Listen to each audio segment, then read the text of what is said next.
स्वामी कहते शाग आने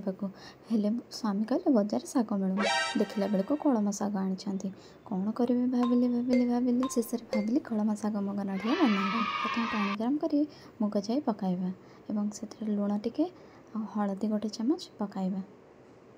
मुग जाई को सिझाक देवा जाई सिझिला पर 2 चामच सोरिष तेल पकाइबा तापर फुटण टिके पकाइबा एवं तापर सुखिला लंका 3टी पकाइके फुटाइबा तापर पियाज टिके पकाई लंका 2 खंड पकाई भलसे भाजीदेवा यापर पियाज भलसे भाजी हो गला पर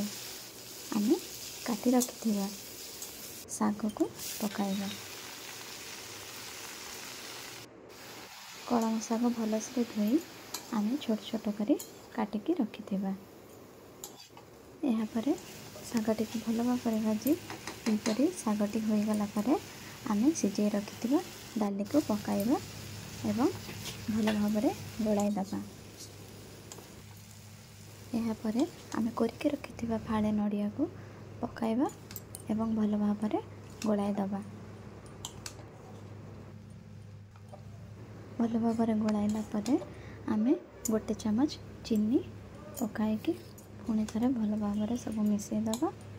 एवं ढांकुणी दे 2 मिनिट सिझा को छाड़ीदबा 2 मिनिट पर आम ढांकुणी खोलिक देखा आमर तैयारी हो जाइए कलम शाग मुग नड़िया एवं यह आपन को केमिति लगिला